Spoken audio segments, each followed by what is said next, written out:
Hi, so this is going to be another episode of Ancient Chinese History. This one's based on a true story.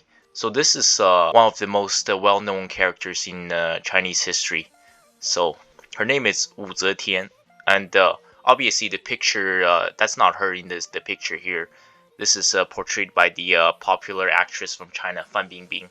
And so she's been featured in numerous of Chinese series, and many of these are 50, 60, 70 episodes of 40 to 45 minutes. There's no way to cover her entire life story, but she's very, very famous. So I'm just covering one piece of the puzzle. This is based on a true story. So China is one of the ancient four civilizations of the world. In all 5,000 years, there's only been one female leader, and you're looking at it right now. So this happened during Tang Chao, so the Tang Dynasty. So Wu Zetian, she was picked to be a concubine to join the Forbidden City, or Zijincheng. That's what they called the palace in China where the emperors used to live.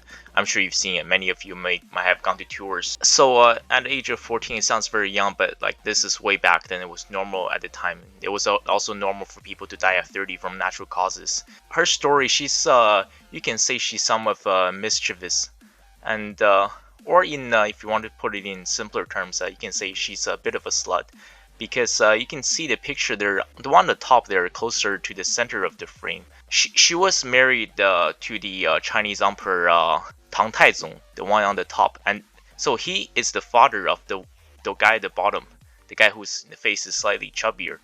And so after what happens is after he passed away, like I said, even for emperors, there's no exception. It was normal for people to die between the age of 30 to 40. So she actually married his son, which is Tang Gaozong. And so here's the major issue of the emperor system, why it failed eventually. So you see there's a term that's often used. So you see the four Chinese character there, it says 三宫六院, which basically roughly means that so in the Forbidden City, there's like the Sangong is like three major palaces.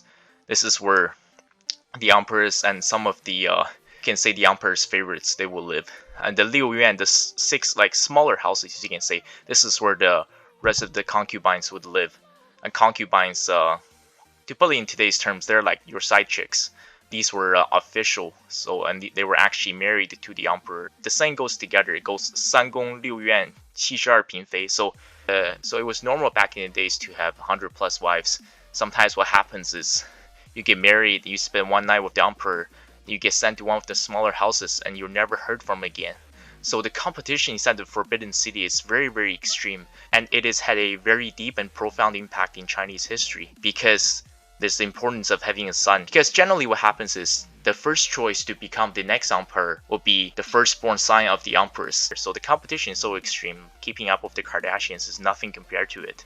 So what made Wu Zetian so famous? If a concubine is disliked by the emperor, for whatever reasons, and they get sent to the cold palace. And once you're sent there, you're pretty much done for life. You're never going to be able to get out, and the emperor will never visit you. Nobody will ever visit you. You're just there to spend the rest of your life in lonely isolation. It is very, very sad, and it's very, very extreme.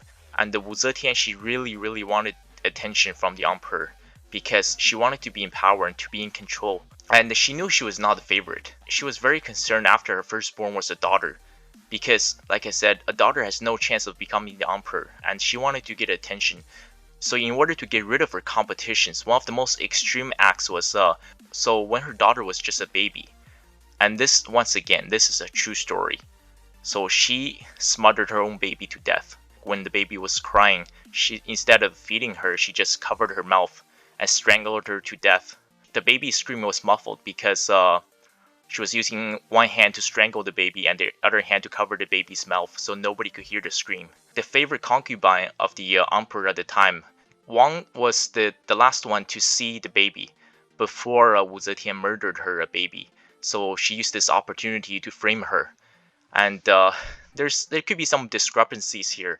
Some say that the emperor had no choice because she had grown so powerful at the time. Some say that the emperor was just so convinced that it was Wang because she was jealous of the attention Wu Zetian was getting. So this was a major milestone. This happened not early in her career in terms of gaining power and gaining control inside the Forbidden City. From there, what happened was she used the art of seduction, the art of manipulation, the art of deception.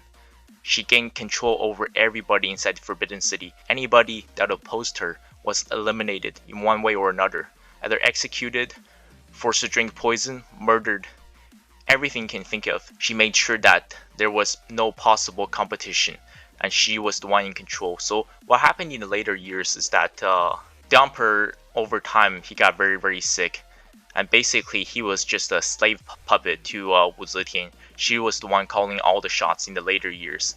And finally, in the year of 690, this is her official rule. After the emperor passed away, she was the one that took power because nobody dared to oppose her. She was the number one. So she officially came into power in the year 690, and she ruled for over 14 years until her death in the year of 705, before she was cremated, and her final resting place, it's in the province of Shanxi today. So here we have it, Wu Zetian. Some might say that her character is very controversial, that she's basically a living demon, but I think she's one of the most badassest women in history, not just in China, because nobody has been able to do what she has done before, and nobody has able to achieve it since. So, thank you.